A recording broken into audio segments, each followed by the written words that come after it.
saudara-saudaraku, bismillahirrahmanirrahim.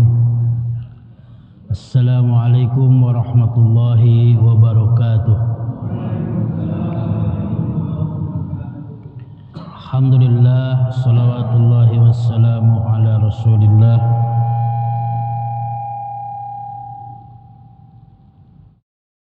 wa ala alihi wa sahbihi wa man tabi'ahum bi ihsanin ila yaumil qiyamah. Qala Allah subhanahu wa ta'ala fi kitabihil karim wa huwa asdaqul qailin. A'udzu billahi as-sami'il 'alim minasy syaithanir rajim. Ud'uni astajib lakum. Al-ayah. Baik Bapak Ibu, pada kesempatan pagi hari ini kita masih seputar sholat ya. Jadi wudu tayamum sudah, sekarang kita akan membahas beberapa perbedaan-perbedaan masih dalam seputar sholat. Dengung ini.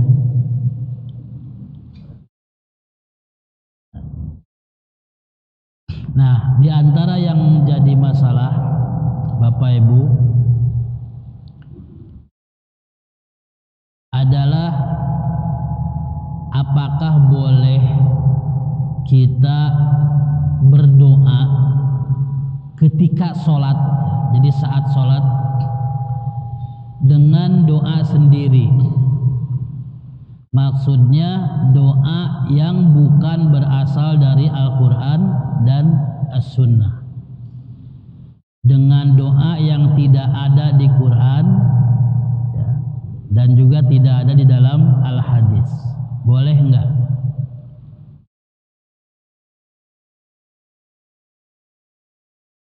Nah, dalam masalah ini kita mesti ingat dulu prinsip umum ya, dalam ibadah sholat dan umumnya ibadah-ibadah yang berkaitan dengan ibadah mahdoh. Dan ingatkan lagi, ibadah itu ada dua macam ya. Ada ibadah mahdoh atau disebut juga ibadah khusus ya. Kenapa disebut mahdoh, murni ya, khusus? Karena tata caranya itu ditetapkan oleh Allah dan Rasulnya, sehingga boleh ngarang. Nah, sedangkan ibadah ghair mahdoh atau ibadah umum adalah ibadah yang perintahnya ada, prinsip umumnya ada, akan tetapi juknisnya ya, petunjuk teknis pelaksanaannya itu tidak ada, sehingga tata cara untuk ibadah ghair mahdoh itu dapat disesuaikan dengan situasi dan kondisi masing-masing. Nah, ibadah sholat adalah termasuk di antara jenis ibadah mahdoh. Jenis ibadah mahdoh. Berarti sholat ini adalah ibadah yang tidak boleh ditambah-tambah, tidak boleh dikurang-kurang ya. Kecuali ada alasan ya.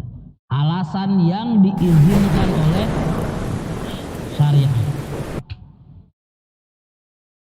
Nah, oleh karena itulah prinsip umum di dalam salat adalah ya, sebagaimana Imam Syafi'i juga meriwayatkan, shollu kama ra'aitumuni usolli. Kata Rasulullah sallallahu alaihi wasallam, salat itu mesti seperti apa yang kalian tahu bagaimana aku sholat. Ini prinsip umumnya. Dari takbir sampai salam kita mesti merujuk kepada bagaimana tata cara yang diajarkan oleh Rasulullah sallallahu alaihi wasallam. Ya. Oleh karena itulah Bapak Ibu sekalian, di dalam masalah sholat para ulama kebanyakan strict. Nah tapi untuk doanya gimana itu? Ya. Apakah termasuk bacaan-bacaannya juga diatur sedemikian rupa atau tidak?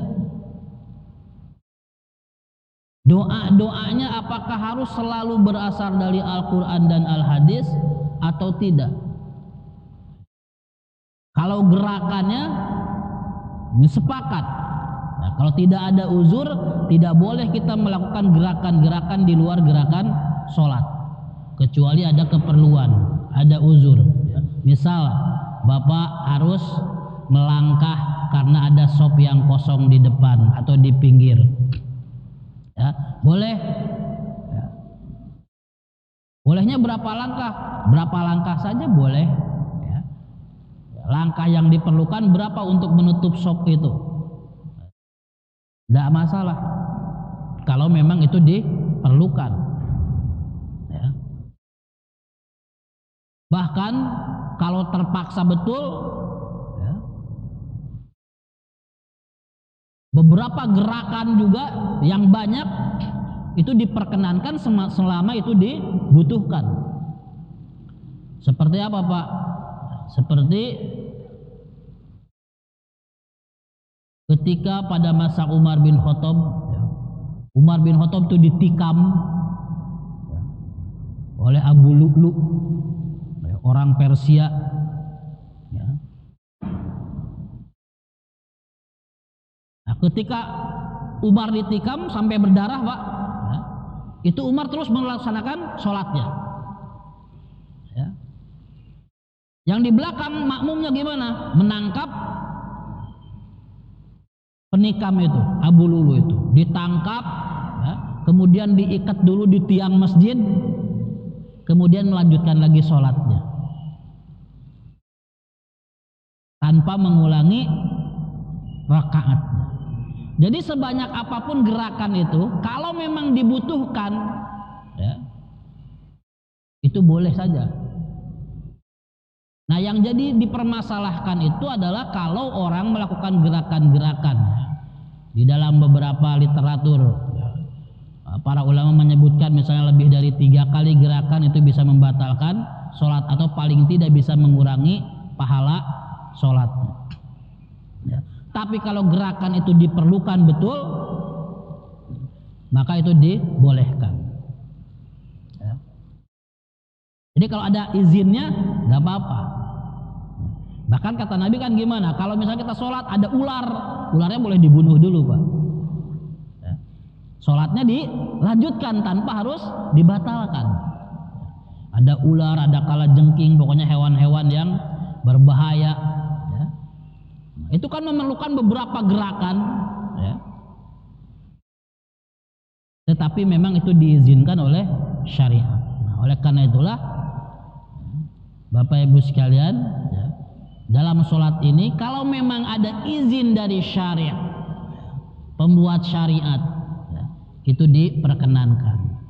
Nah, sekarang masalahnya apakah berdoa dengan doa yang bukan berasal dari Al-Quran dan Al-Hadis termasuk yang diizinkan atau tidak? Ya. Karena kan doa itu sesuai kebutuhan, Pak, ya. Nah, sesuai kebutuhan kan. Dan doa yang paling mantap itu ya ketika sholat, terutama ketika sujud. Ya. Kata Rasulullah SAW, ya, aqrabu ma yakunul abdu min rabbih wa huwa sajidun, ya, fa aktsiru du'a fihi.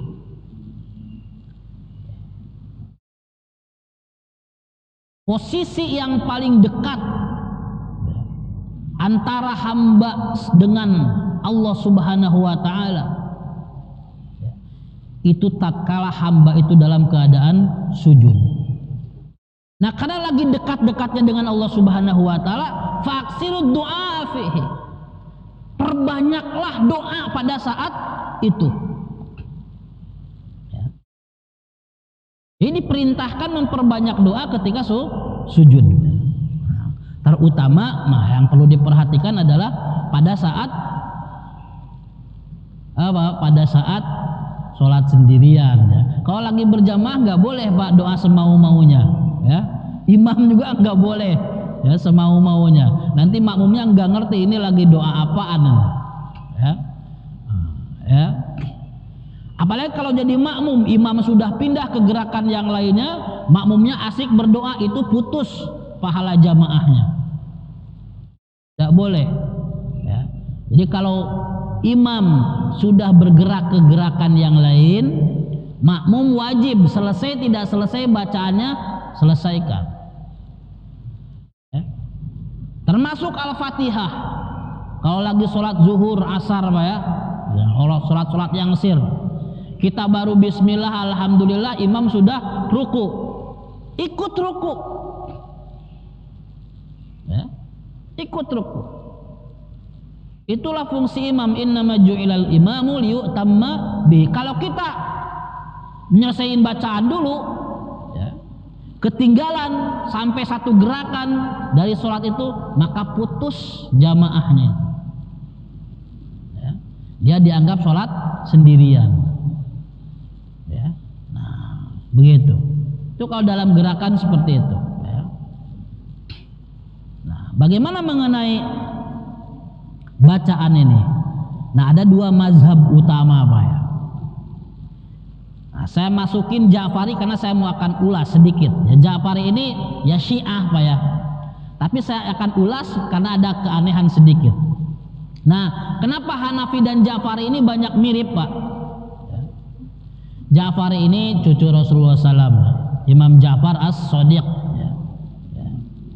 Imam Ja'far As-Shadiq ya, bin Muhammad Al-Baqir bin Ali Zainal Abidin ya, Ibnu Husain Ibnu Ali bin Abi Thalib. Nah, mengapa? Ya. Nah, ini Imam Abu Hanifah ini dikatakan juga pernah berguru atau paling tidak berdialog dengan Imam Ja'far As-Shadiq. Nah, oleh karena itu Pak, memang banyak beberapa kemiripan antara mazhab Abu Hanifah dengan mazhab Ja'fari. Saya tidak mau nyebut Syiah karena belum tentu juga Ja'fari itu Syiah. Tapi memang banyak dilekatkan dengan Syiah Imam 12. Nah, bagaimana menurut mazhab Hanafi? Kalau dalam mazhab Hanafi dan Ja'fari itu ya, tidak boleh berdoa di dalam sholat ya, kecuali dengan doa-doa yang ada di dalam Al-Quran ya, atau As-Sunnah ya. Begitu kata Imam As-Sarakhsi di antara ulama mazhab Hanafi ya.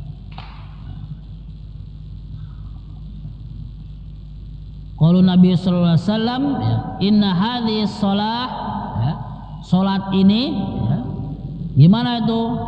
Tidak boleh ada di dalamnya syai'un ya, min kalamin nas. Tidak boleh ada kata-kata manusia. Artinya kata-kata yang dikarang oleh manusia, yang dibuat oleh manusia ya. Min kalamin nas.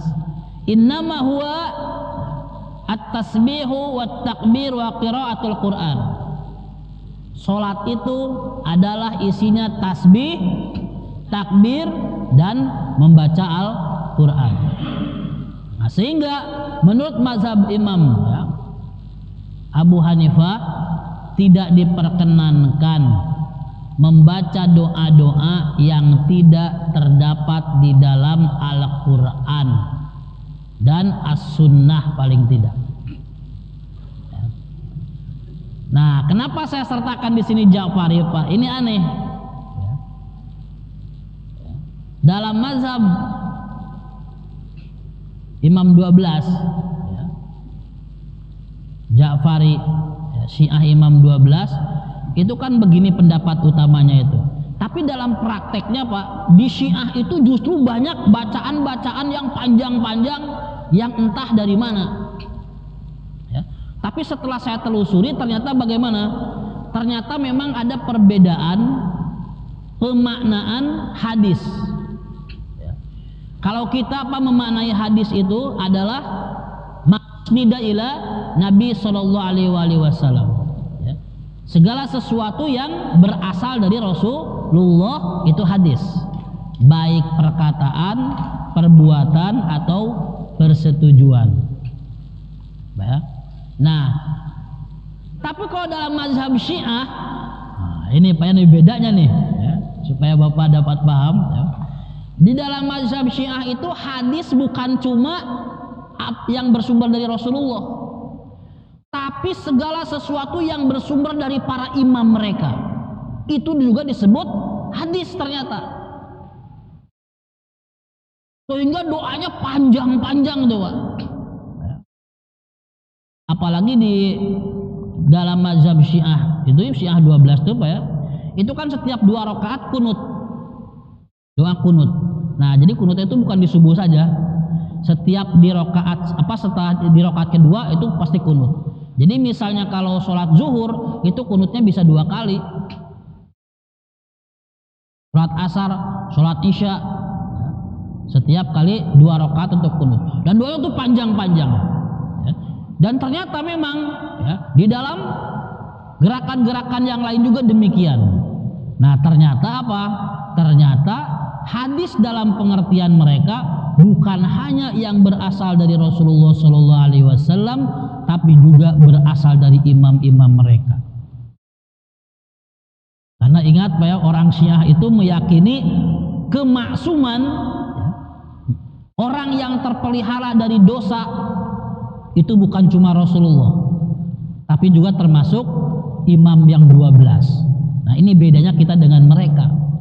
Kalau kita hanya menganggap manusia yang maksum itu hanya Rasulullah. Nah mereka ditambahin dengan 12 imam. Nah sehingga 12 imam ini juga memiliki apa? Memiliki otoritas yang kurang lebih sama dengan Rasulullah. Sehingga doanya tuh panjang-panjang. Kalau Bapak sering dapat becean di WA, doa puasa hari ke-1, hari ke-2, sampai hari ke-30, itu riwayat-riwayatnya banyak dari Syiah sebetulnya.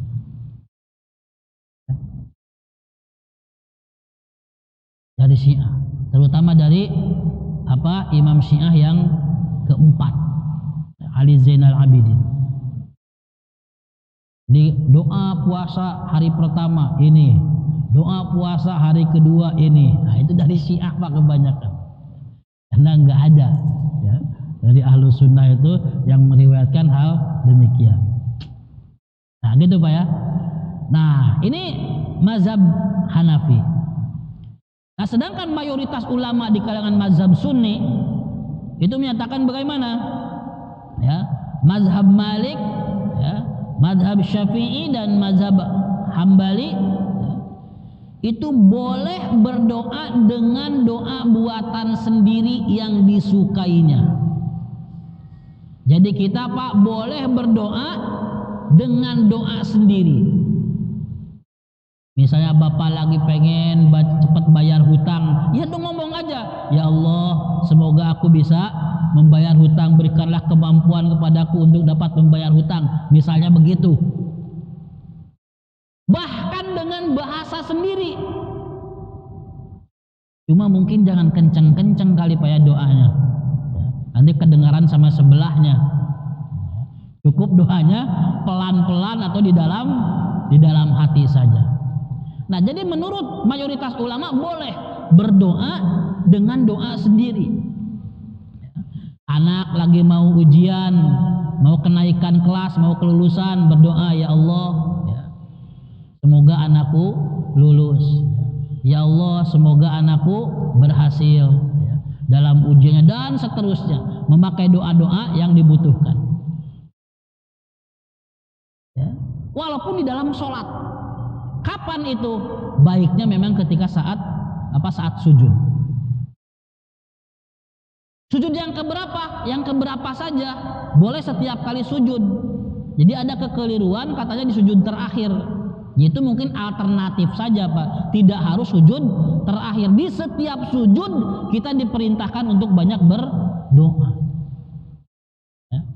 Nah oleh karena itulah ya dalil-dalil yang disampaikan oleh jumhur, ya. Ini sebentar. Saya ini gimana cara ngegedeinnya nggak kelihatan. Kecil kali Pak ya?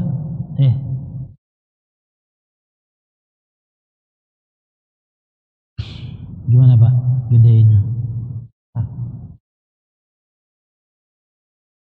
Bawah sini bawah ya?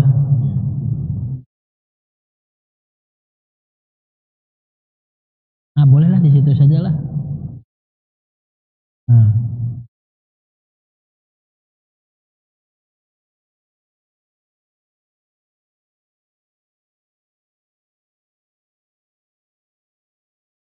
Yang ini bukan?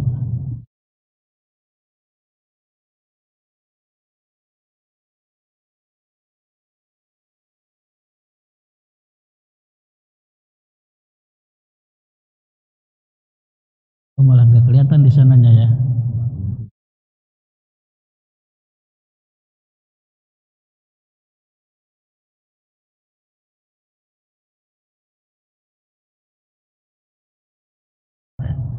Baik, nggak apa-apa.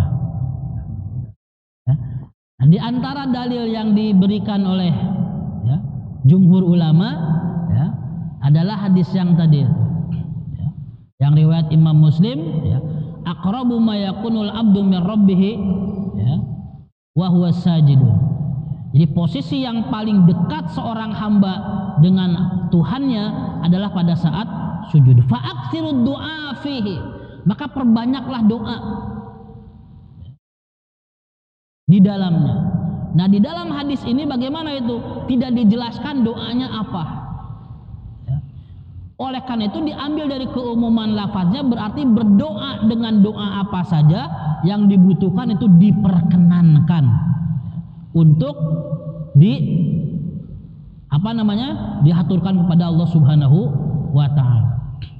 Nah, sehingga tidak ada larangan untuk berdoa dengan doa sendiri di dalam sholat. Nah, kemudian bagaimana dengan bacaan-bacaan yang lainnya? Ya, bahkan bacaan yang lainnya pun Pak, ya, itu boleh.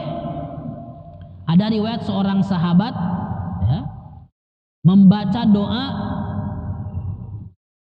Sami Allahu liman hamidah. Ya, ketika Imam Sami Allahu liman hamidah, kita baca apa Pak? Baca Rabbana walakal hamdu. Begitu menurut jumhur. Ya. Tidak mengucap Sami Allah lagi. Ya. Begitu Imam Sami Allahu liman hamidah, kita baca Rabbana walakal hamdu. Nah, ada versi lanjutan. Ya. Kalau yang lanjutannya mil as-samawati wa mil al-ardi wa mil ama syi'ta min syai'in ba'du, itu dari Rasulullah SAW. Rabbana lakal hamdu saja dari Rasulullah SAW. Tapi ada doa i'tidal itu yang Rabbana lakal hamdu hamdan katsiran thayyiban mubarakan fi. Itu doa pada mulanya adalah dari doa seorang sahabat, bukan dari Rasulullah Shallallahu Alaihi Wasallam. Tetapi oleh Rasulullah bagaimana? Diizinkan. Imam Bukhari itu menyebutkan ada bab khusus mengenai bab orang yang berbicara di dalam sholat. Babul mutakallim fis sholat. Nah, jadi ketika Rasulullah mengucapkan Sami Allahu liman hamidah, yang di belakang ada yang baca kenceng, Rabbana walakal hamdu hamdan katsiran thayyiban mubarakan fi, sendirian. Dan doa itu enggak diajarkan oleh Rasulullah. Selesai sholat, Rasulullah nanya, manil mutakallim anif, siapa yang tadi ngomong sholatnya?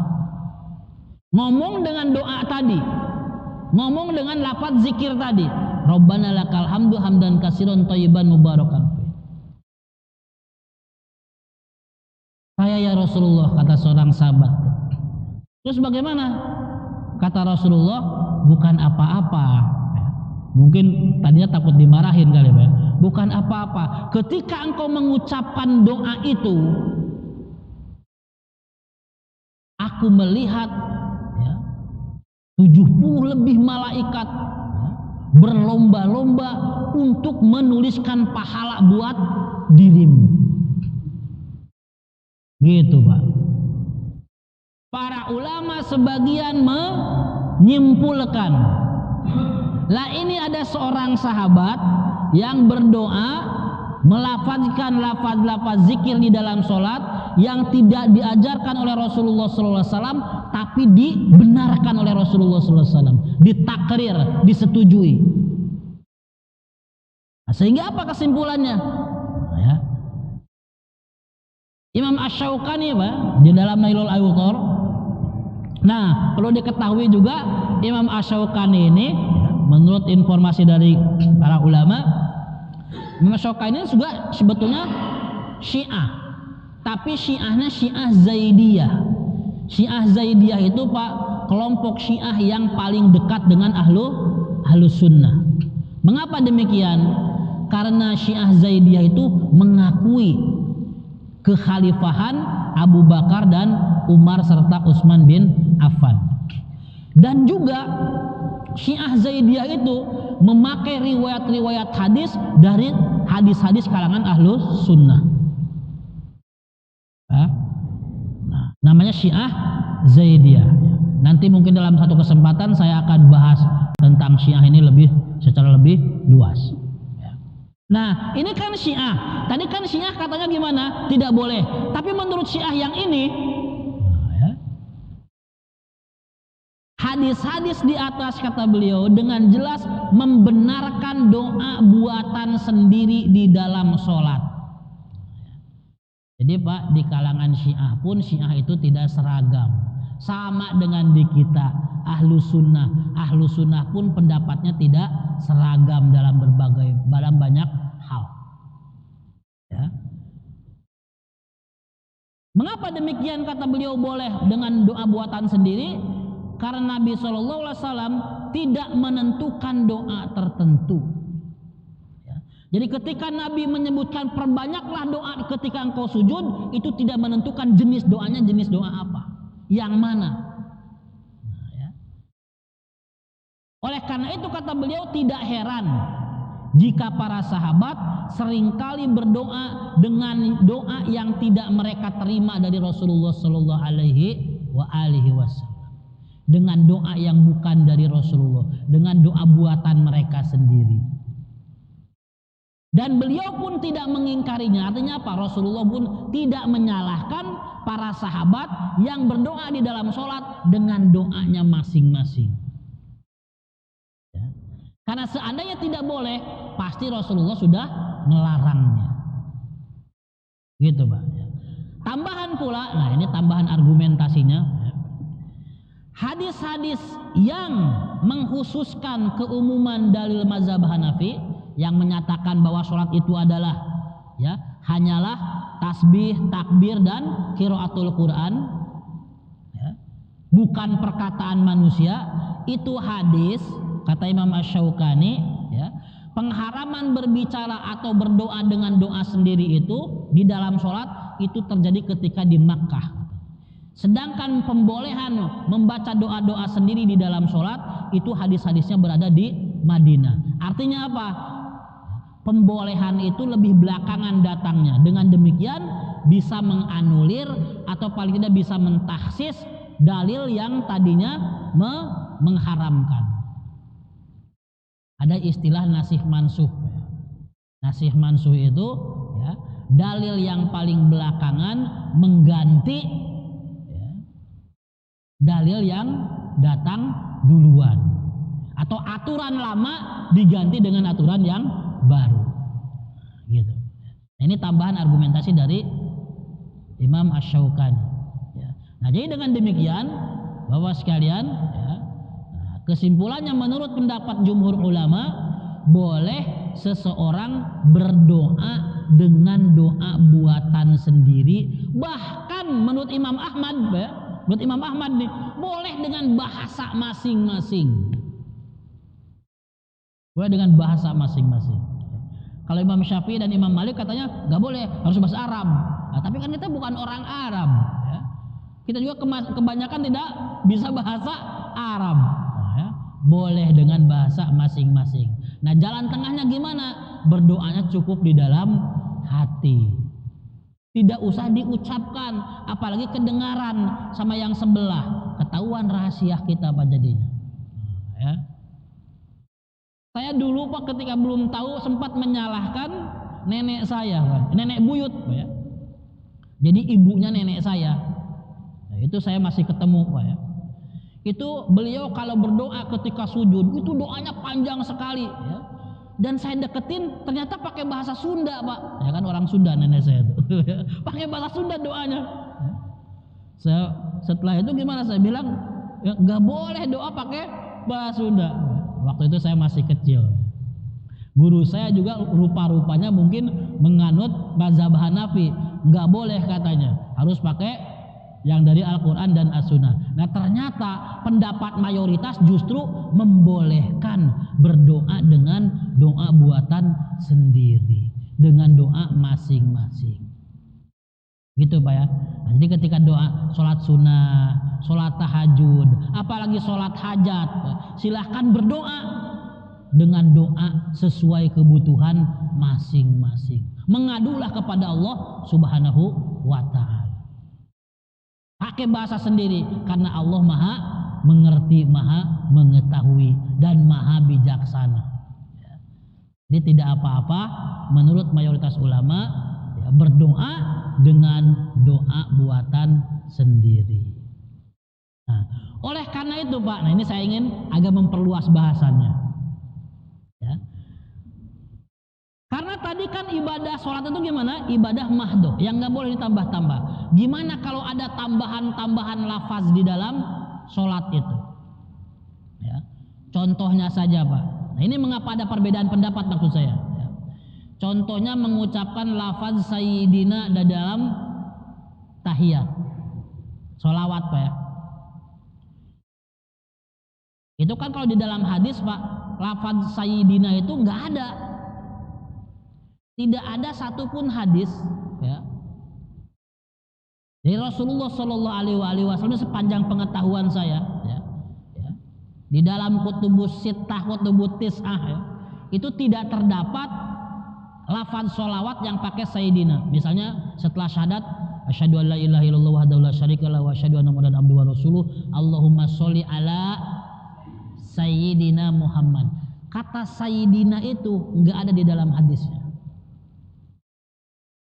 Hadisnya cuma bilang Allahumma sholli ala Muhammad wa ala ali Muhammad. Sepanjang pengetahuan saya, ya, di dalam kitab-kitab mazhab yang mu'tabar juga kata sayyidina itu belum dimuat. Dan memang hadisnya tidak ada kata sayyidina itu. Oleh karena itu Pak, ada dua pendapat. Kata sayyidina itu, ya, karena tidak ada di dalam hadis, maka tidak boleh diucapkan. Mengapa alasannya? Sholat itu ibadah mahdoh, ibadah yang tata caranya sudah ditentukan oleh Rasulullah Shallallahu Alaihi Wasallam, dan Rasul mengajarkan sholat itu demikian. Maka harus seperti apa yang diajarkan oleh Rasulullah. Gak pakai sayyidina, Allahumma sholli ala Muhammad. Memang hadisnya begitu. Tapi kalau di luar sholat gimana? Kalau di luar sholat boleh. Bapak lagi ceramah, Bapak lagi berdoa atau apa di luar sholat, boleh pakai sayyidina, tidak masalah. Karena apa? Di luar sholat bukan ibadah mahdoh. Gitu Pak, ya. Nah tapi ada ulama juga yang membolehkan di dalam sholat, ya. Misalnya saja guru-guru kita dari Nahdlatul Ulama itu membolehkan. Nah, kenapa alasannya Pak boleh? Padahal di hadisnya enggak ada, ya. Nah, kata guru-guru kita di dalam Nahdlatul Ulama misalnya, ya, atau yang lainnya, kan ungkapan sayyidina itu sebagai ekspresi kita menghormati Rasulullah Shallallahu Alaihi Wasallam. Ya. Menghormati Rasulullah Shallallahu Alaihi Wasallam kan diperintahkan, gitu. Sehingga apa? Tidak mengapa menambahkan lafaz Sayyidina di dalam sholat. Nah, itu argumentasinya apa? Untuk memuliakan Rasulullah. Dan memuliakan Rasulullah itu merupakan apa? Merupakan akhlak yang baik. Min akhlaqil karim. Jadi imam. Tahu ada Rasulullah, beliau mundur. Disuruh maju, tetap mundur, enggak mau. Kenapa? Akhlak didahulukan. Abu Bakar menghormati Rasulullah SAW. Bukan Abu Bakar enggak mau nurut sama Rasulullah, tapi itu akhlak. Nah, ini alasannya Pak, diantaranya mengapa tetap sebagian umat Islam itu menambahkan lafaz Sayyidina di dalam bacaan tahiyat. Tapi jangan dibilang juga yang tidak pakai Sayyidina tidak menghormati Nabi. Mereka juga sangat menghormati Nabi. Justru mereka takut disebut songong, nggak sopan, sok tahu. Nabi enggak ngajarin kok kita melakukan. Nah gitu Pak ya. Nah jadi dari sini kita mestinya husnuzon kepada sesama kaum muslimin, apalagi kepada para ulama. Gitu Pak ya. Kalau Bapak ingin menjaga kemurniannya betul-betul murni apa yang diajarkan oleh Rasulullah SAW, ya tidak perlu memakai Sayyidina. Allahumma sholli ala Muhammad sudah cukup. Tapi kok perasaan katanya merasa kurang sopan, kok nyebut nama langsung kepada Kanjeng Rasul, tambahkan Sayyidina. Silahkan kalau Bapak menganggap itu ya, bagian dari makarimil akhlak.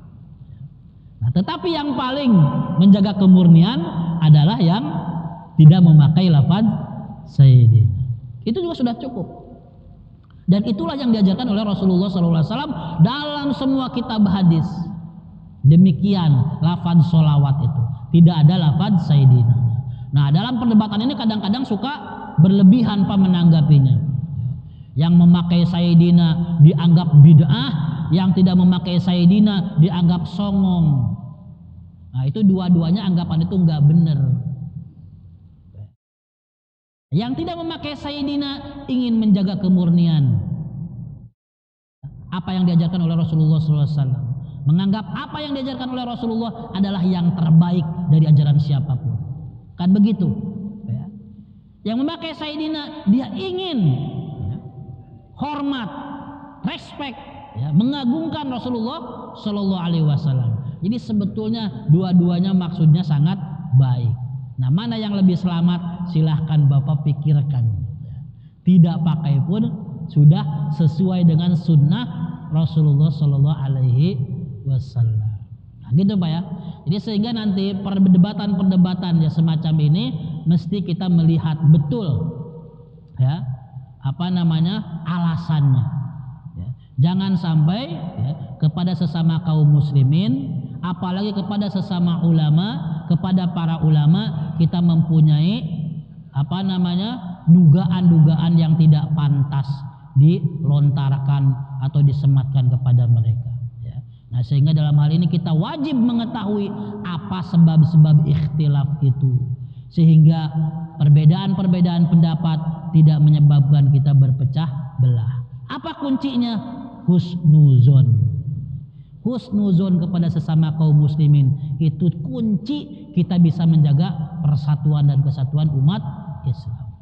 Demikian Bapak sekalian ya, mudah-mudahan ini bermanfaat buat bapak-bapak. Ya ibu-ibu sekalian silahkan berdoa dengan doa buatan sendiri tapi lebih baik di dalam hati ya, tidak diucapkan apalagi diperdengarkan, cukup dalam hati saja. Silahkan berdoa sepuas-puasnya di setiap sujud-sujud yang ada di dalam sholat kita ya, dan terutama di dalam sholat sendirian, bukan sholat berjamaah. Kalau sholat berjamaah harus ngikut imam dan imam harus memperhatikan makmum. Nah, jadi imam juga jangan banyak baca-bacaan yang bacaannya tidak dikenal oleh makmumnya. Nanti bikin ada pertanyaan. Nah, bisa-bisa imam makmumnya mengutuk nanti ini imam baca apaan kok lama amat ya. Nah, jadi juga harus bijak menjadi seorang imam. Jadi kan Bapak sekalian mudah-mudahan bermanfaat buat kita. Wallahu taala a'lam. Billahi fi sabilil haq wastabiqul khairat. Wassalamualaikum warahmatullahi wabarakatuh. Silakan.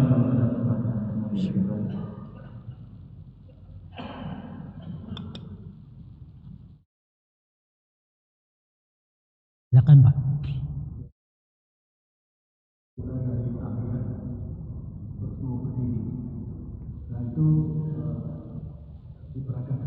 Ya, silakan.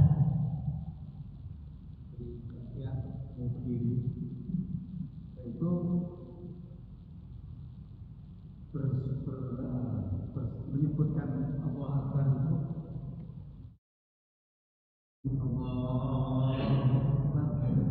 Oh iya, iya. atau kita sudah beri Allah. Iya. Baik. Makasih Pak. Silakan tadi ada lagi Pak. Oh, silakan Bapak. Atau yang mana dulu silakan.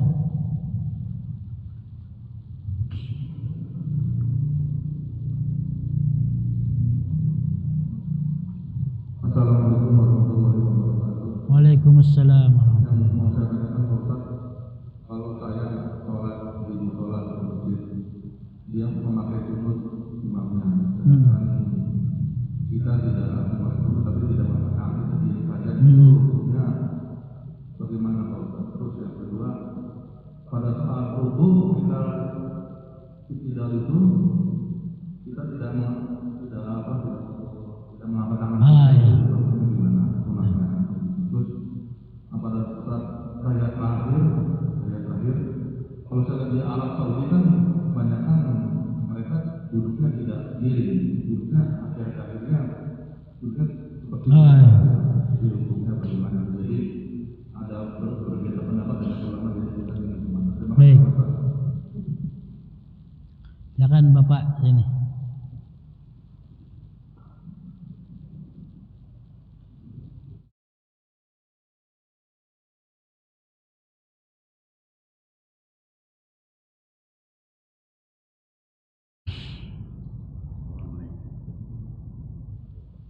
Assalamualaikum warahmatullahi wabarakatuh. Waalaikumsalam warahmatullahi wabarakatuh. Begini Pak, kalau sholat itu kan kita harus ikut Nabi ya.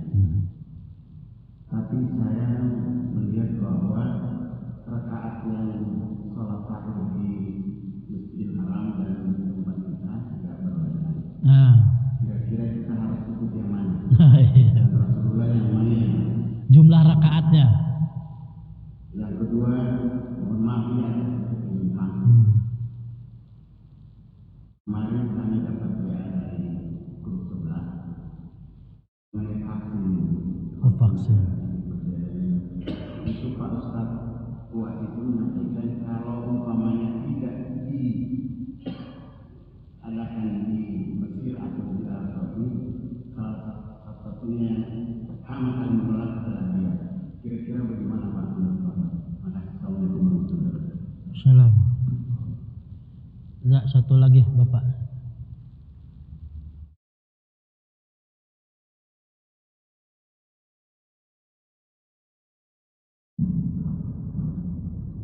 Assalamualaikum warahmatullahi wabarakatuh. Waalaikumsalam warahmatullahi Kita sholat, kita kan harus mengerti apa yang kita lakukan waktu sholat.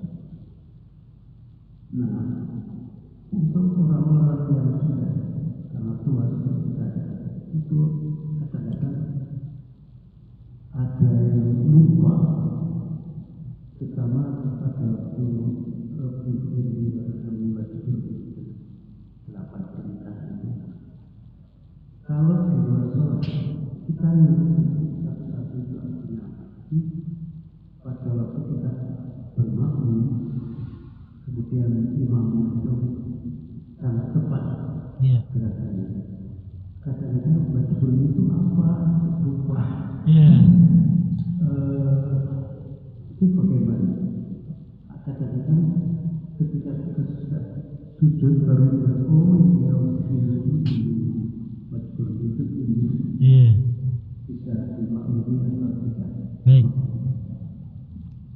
Baik, terima kasih Bapak sekalian. Pertama ya dari Bapak. Kapan mengucapkan Allahu Akbar? Ya. Nah, itu sebetulnya ya, tadi diriwayatkan itu kalau Bapak suka baca sifat sholat Syekh Albani juga ada beberapa riwayat.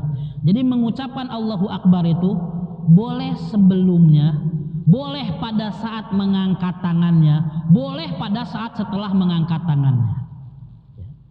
Termasuk ketika dari bangkit dari misalnya tahiyat atau setelah dari rakaat sebelumnya. Jadi Bapak boleh begini.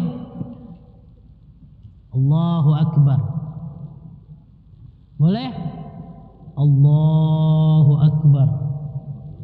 Boleh? Allahu Akbar. Boleh tiga-tiganya tuh.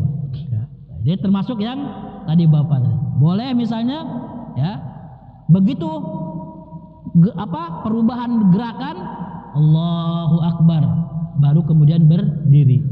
Boleh Bapak takbirnya ketika sudah siap mengangkat tangannya. Allahu Akbar. Atau bahkan Bapak angkat tangan dulu sedekap baru Allahu Akbar. Itu tiga-tiganya boleh. Dan semuanya riwayatnya itu sah ya dari Rasulullah SAW. Gitu Pak ya. Insya Allah. Terus dari Bapak ya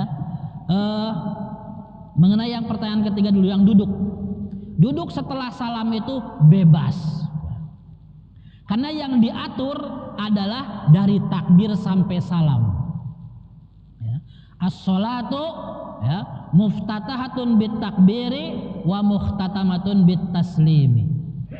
Salat itu diawali dengan takbiratul ihram dan diakhiri dengan salam. Jadi begitu Bapak selesai salam, mau bagaimana aja boleh prinsipnya.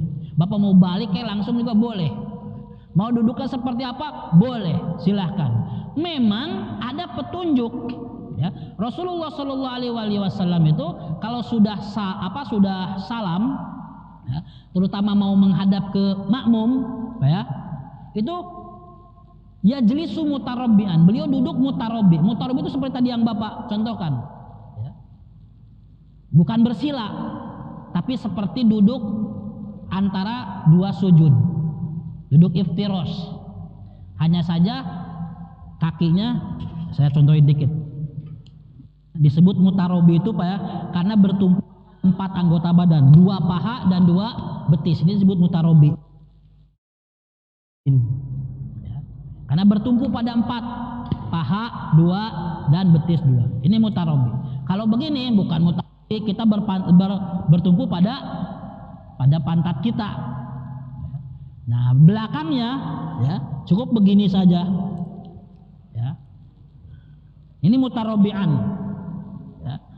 Nah, di pesantren kami ya walaupun tidak mengatakan wajib, tapi ya, kita lebih senang ngikutin Rasul gitu Pak ya. Nah, tapi soal boleh apa tidak boleh, mau silakan ya. Mau pulang juga langsung silakan setelah salam itu. Ya gitu.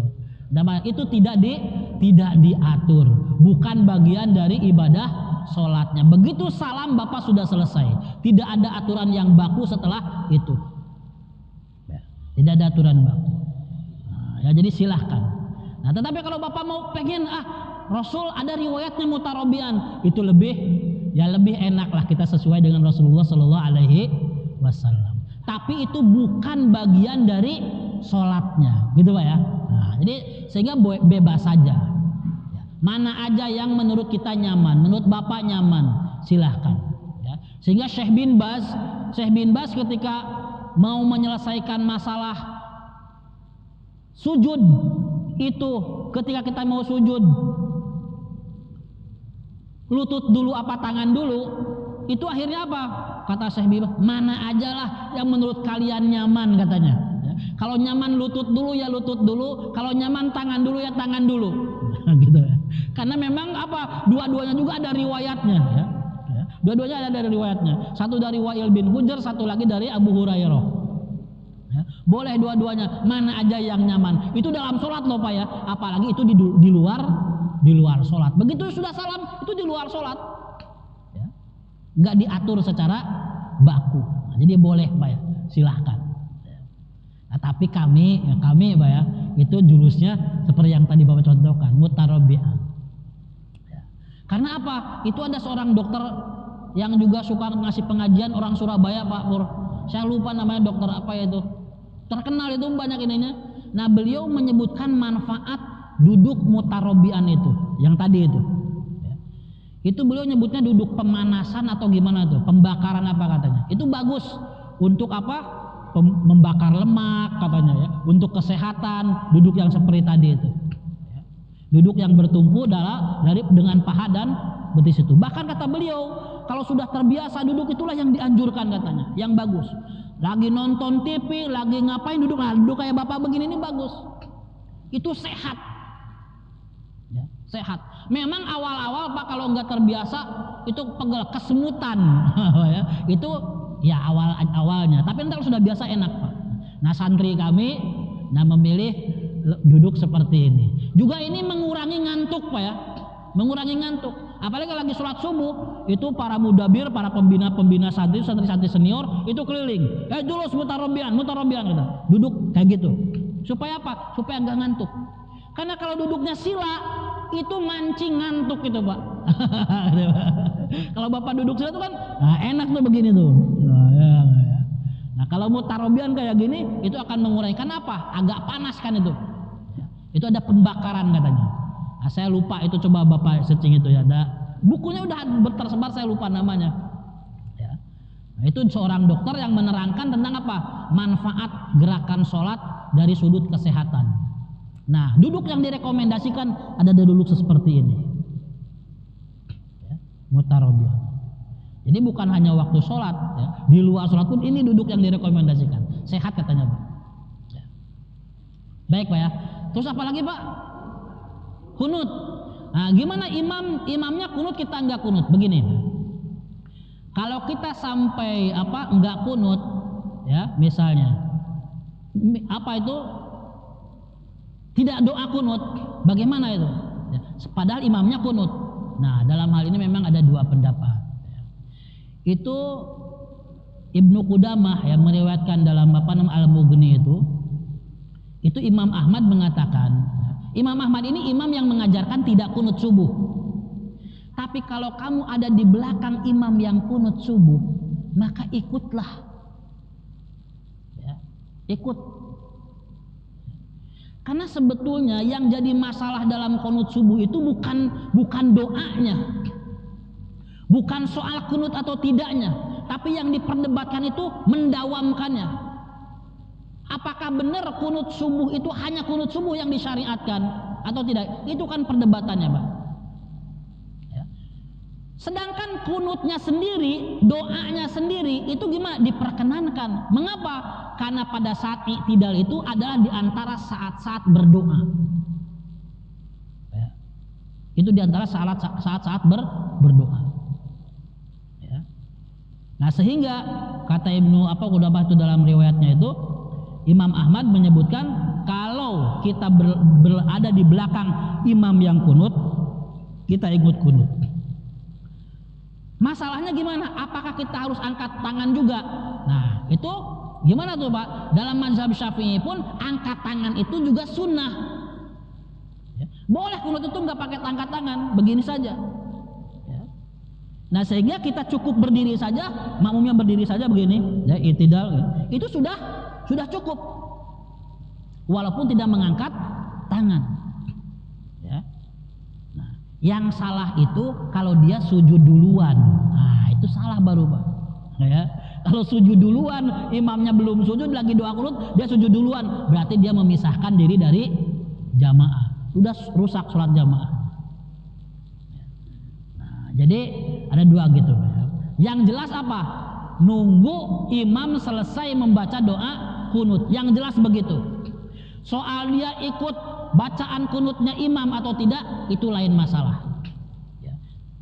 Karena dengan berdirinya sendiri itu sudah kunut. Karena kunut itu apa artinya Pak? Kunut itu artinya tulul qiyam, berdiri lama. Itu kunut. Nah sehingga seorang makmum yang berada di belakang imam yang kunut, dia ikut berdiri bersama imam, nunggu imam sampai mau sujud, itu sudah ikutan kunut walaupun tidak mengangkat tangan. Gitu ya. Karena kan tidak semua gerakan harus diikuti. Ya. Contoh tadi pertanyaan Bapak berikutnya, ketika i'tidal orang itu ngangkat tangan apa tidak? Ngangkat tangan itu Pak ya, ngangkat tangan selain takbiratul ihram itu hukumnya sunnah. Sunnah. Ya. Bapak misalnya mau ruku, ya, mau ruku misalnya, ya, imamnya gimana? Imamnya Allahu Akbar ngangkat tangan. Ya. Terus kita nggak ngangkat tangan. Ya. Imam Allahu Akbar, kita Allahu Akbar. Ya. Imam Sami Allahu liman hamidah, kita Sami Allahu liman hamidah. Itu boleh. Karena apa? Mengangkat tangan di luar takbiratul ihram itu sunnah. Apalagi ngangkat tangan ketika doa kunut. Nah gitu. Yang mukhtalaf itu lebih boleh lagi. Jadi yang jelas ketika imam belum sujud kita nggak boleh sujud. Nah gitu Pak ya. Soal dia ngikutin atau tidak bacaan imamnya itu lain hal. Soal angkat tangan atau tidak itu kan kalaupun iya itu hukumnya sunnah. Bukan berarti dia tidak mengikuti imam, tapi itu perbuatan yang tidak wajib. Gitu. Nah, gitu Pak ya. Nah, jadi tidak masalah, ya, tidak masalah kita mengangkat tangan atau tidak.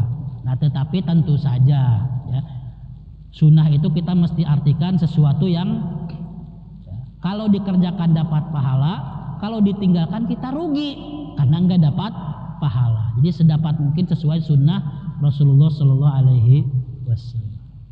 Gitu Pak ya. Nah, udah tiga ya. Terus Bapak tentang tarawih rokaatnya Pak ya. Ya. Ya beda jumlah rokaatnya Pak ya. Nah di sana kan 23 Pak ya. Nah di sini 11. Bapak nanyakan tadi mana yang diamalkan oleh Rasulullah, gitu. Nah, kalau nanyanya hadis-hadis dari Rasulullah SAW berapa jumlah sholat malam Rasulullah SAW, itu semua hadis menyatakan, sebagaimana informasi juga dari istri beliau Siti Aisyah radhiyallahu anha, beliau tidak pernah lebih sholat malamnya. Apakah itu di bulan Ramadan yakni sholat taraweh atau di luar bulan Ramadan, tidak pernah lebih dari 11 rakaat. Itu kalau kita mau merujuk pada Rasulullah soal jumlah rakaatnya. Tapi mengapa Pak di Saudi 23 dan banyak juga di kita juga 23 ya. Mengapa? Karena para ulama memandang bahwa jumlah rakaat sholat malam itu jumlahnya tidak ditentukan. Dia termasuk kategori sholat sunnah mutlak dari segi rakaat. Tidak ada batasan jumlah rakaatnya. Nah sehingga para ulama membolehkan lebih dari 11 rakaat karena amalan Rasul yang cuma 11 itu tidak menunjukkan sebagai batasan rakaat. Nah gitu Pak. Sedangkan sebagian menyatakan apa? Itu Rasulullah 11, ya kita juga tetap 11. Gitu Pak. Nah Bapak mau milih mana? Mau milih persis seperti Rasulullah 11 silahkan. Tapi kalau Bapak menganggap seperti para ulama itu bahwa jumlah rakaat sholat malam itu tidak dibatasi, silahkan sampai 23. Bahkan bukan cuma 23 Pak ya. Di Madinah sampai saat ini menurut teman-teman saya ada yang sampai 47 ya. Ada 47. Bahkan ada riwayat-riwayat ya, kalau dalam manakib itu ya, ada ya para ulama yang sholatnya sampai ratusan rakaat. Saya juga bingung itu sholatnya dari jam berapa dan bagaimana cepatnya itu ya. Karena sesungguhnya sholat malam itu Pak ya, yang paling utama dari sholat malam itu bukan soal jumlah rakaat, tapi apa kata Rasulullah? Tulul kunut, tulul qiyam, lama berdiri itulah yang menjadi keutamaan dari sholat malam. Gitu Pak. Nah yang nambahin jumlah rakaat itu Pak dari 11 sampai ke 23 itu kenapa katanya? Karena kita tidak bisa berdiri selama Rasulullah Shallallahu Alaihi Wasallam ya. Gitu Pak. Nanti kita akan bahas khusus tentang jumlah rakaat sholat malam Pak ya. Insya Allah nanti dalam pertemuan berikutnya. Tapi kalau Bapak untuk jawaban sementara, kalau ingin lihat hadisnya, memang Rasulullah nggak pernah lebih dari 11, termasuk sholat tarawih. Tapi kalau mau yang lebih dari itu memang para ulama salaf mengamalkannya, dan argumennya adalah bahwa sholat malam itu tidak dibatasi jumlah rakaatnya, maka itulah ada yang lebih dari 11 gitu Pak ya. Nanti kita akan bahas secara detail. Terus tadi apa lagi Pak? Satu lagi Pak? Oh, vaksin. Nah, kalau vaksin saya tidak mengerti Pak ya, dan saya bukan ahlinya.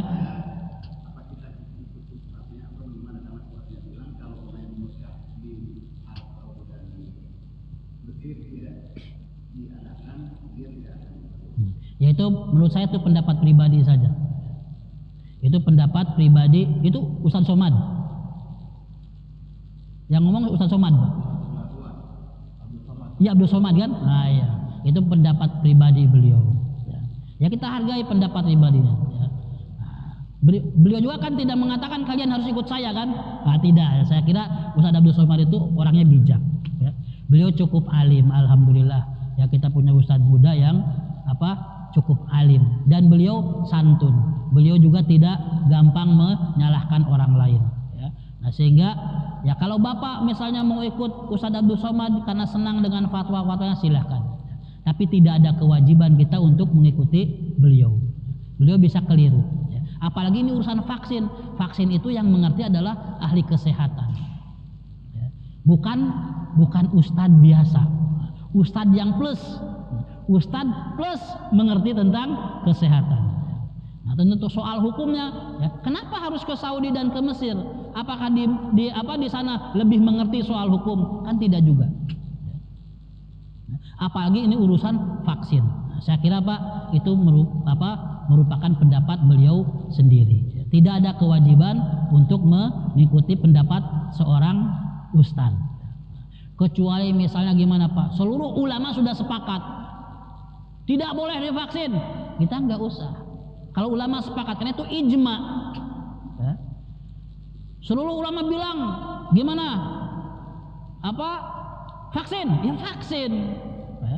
Seperti sekarang nih, kita jaga jarak ini. Sepengetahuan saya Pak, membolehkan untuk menjaga jarak di dalam sholat itu semua lembaga keulamaan dunia menyepakatinya itu. Sehingga orang yang menyalahi fatwa ini, saya kira itu dapat dikatakan menyalahi ijma'nya ulama. Di Mesir juga begitu, di Saudi juga sampai sekarang begitu, di mana-mana termasuk ulama-ulama kita juga begitu. Nah, terus ada satu ustadz yang tidak setuju, itu pendapatnya dia sendiri. Nah, jadi Pak, pendapat satu orang itu kita tidak wajib mengikuti. Itu dalam teori hukumnya Pak. Gitu Pak ya. Nah terus Bapak tentang memahami bacaan sholat Pak ya. Iya apa artinya? Memang Pak, paling afdol itu kita mengerti apa yang dibaca di dalam sholat itu. Kita harus berupaya. Makanya karena kita bukan orang Arab ya, harus belajar juga bacaan sholat itu dengan maknanya. Supaya apa? Supaya membantu kekhusyuan. Karena kita sulit khusyuk kalau kita tidak mengerti apa yang kita baca, gitu kan Pak ya? Bahkan di dalam surah An-Nisa gimana tuh? Ya. La taqrabus sholata wa antum sukara hatta ta'lamu ma taqulun. Jangan kamu deket-deket sholat, jangan kamu ngerjain sholat dalam keadaan mabuk. Sampai kapan? Sampai kamu mengerti apa yang engkau baca, apa yang engkau katakan. Jadi ukurannya Pak, orang itu disebut masih mabok kalau apa? Kalau dia mengucapkan sesuatu yang dia tidak mengerti. Lah katanya kalau begitu gimana? Kalau gitu kita yang nggak paham sama dengan orang mabok dong. Nah, gitu. Ya tidak begitu Pak, kalau kita memang masih belajar. Kan kata Rasulullah gimana? Idza amartukum bisyai'in fa'tu minhu mastata'tum. Kalau aku memerintahkan sesuatu, maka laksanakanlah perintahku itu semampu kalian. Bapak taunya baru robing firlinya doang sampai warham nih, wajburninya apa ya? Gak apa-apa Pak. itu tetap berpahala, diterima oleh Allah Subhanahu wa taala. Allah itu maha bijaksana, maha memaklumi kita. Ya. Tapi sebaiknya memang kita terus belajar. Ya. Apa wajib murni itu? Wajib murni itu ya, kita ingin Allah menutupi kekurangan kita, ya. Menutupi aib-aib kita, ya. Menutupi segala hal yang tercela dalam diri kita. Sehingga gimana Pak? Sehingga orang lain tidak tahu apa kesalahan-kesalahan kita, gitu. Itu wajib murni itu begitu. Ya. Nah, kita enggak ngerti beberapa lafaz sholat, selama kita masih berusaha, berupaya, insya Allah Allah memakluminya, Allah memaafkannya, dan Allah tetap akan menerima sholat kita. Tapi terus belajar, Pak. Terus belajar untuk memahami semua doa-doa yang kita bacakan dalam sholat, karena itu membantu kekhusyuan. Dan orang yang khusyuk di dalam sholatnya adalah orang-orang yang akan mencapai kebahagiaan dan kesuksesan. Qad aflahal mu'minun alladzina hum fi sholatihim khashi'un. Wallahu taala. Demikian Bapak sekalian. Oh ya. Ada dua pertanyaan, maaf tapi untuk tidak terwaktu, saya akan membacakan pertanyaan yang sesuai dengan materi aja dari akun YouTube Flex Pro. Ketika kita membaca doa yang diinginkan, lebih afdal yang mana, menggunakan bahasa sendiri atau bahasa Arab? Terima kasih. Ya. Kalau menurut para ulama ya memang bahasa Arab, ya. Karena bahasa Arab itu lugatu ahlil jannah, itu bahasanya ahli surga, dan itu lugatu nabiyina Muhammadin sallallahu alaihi wasallam, itu bahasa nabi kita. Nah itu afdol kalau kita pakai bahasa Arab, ya, kalau mengerti bahasa Arab, ya. Sebagaimana tadi seorang sahabat yang ditakrir oleh Rasulullah SAW ketika mengucapkan Rabbana lakal hamdu hamdan katsiran thayyiban mubarakan fi, itu kan bahasa Arab. Nah nanti kalau pakai bahasa lain akan aneh jadinya, nah, gitu Pak ya. Ya, apalagi dalam berjamaah. Oleh karena itu menurut saya jalan tengahnya, kalau memang kita tidak mengerti bahasa Arabnya, doa itu cukup di dalam hati saja, tidak diucapkan, ya gitu. Apalagi diperdengarkan, ya. Dan oleh karena itu juga dianjurkan pada saat kita sholat sendirian atau pada saat imamnya kelamaan, nah kita jangan melamun, apalagi ngedumel. Doa aja banyak-banyak. Ini imam baca apa gitu kan, doanya banyak-banyak. Boleh Bapak mengulang-ulang subhana rabbiyal a'la, boleh Bapak mengulang subhanakallahumma bihamdika, dan seterusnya, ya. Allahumma gfirli diulang lagi nggak apa-apa. Atau baca doa yang lain juga boleh, ya. Jadi kalau bisa bahasa Arab alhamdulillah, kalau tidak apa-apa, gitu ya. Nah, insya Allah nanti kita akan lanjutkan pada pertemuan-pertemuan yang lain, ya. Ya, kita tetap berdoa semoga pengajian kita ini bermanfaat, dan bapak-bapak jangan sungkan kalau ada hal-hal yang keliru dari diri saya, ya, untuk dikoreksi, ya. Itu silahkan, ya, silahkan dikoreksi. Nanti setelah ngaji saat ini nih, nanti pertemuan berikutnya, Ustadz, dan terkait materi kemarin saya ada pendapat dari guru saya atau dari ustadz saya atau dari kiai mana, itu silahkan disampaikan supaya saya juga dapat ilmu, supaya saya juga bisa belajar, ya. Begitu Pak ya. Jadi jangan sungkan untuk menyampaikan temuan masing-masing, ya. Sama-sama kita belajar, ya. Sama-sama kita berupaya untuk sedekat mungkin sesuai dengan sunnah Rasulullah Sallallahu Alaihi Wasallam. Demikian, kurang lebihnya mohon maaf, ya. Subhanakallah bihamdik, la ilaha illa anta astaghfiruka wa atubu ilaik. Wassallallahu ala Muhammadin wa ala alihi washabihi wasallam ajmain. Wa akhiru da'wana alhamdulillahi rabbil alamin. Wassalamualaikum warahmatullahi wabarakatuh.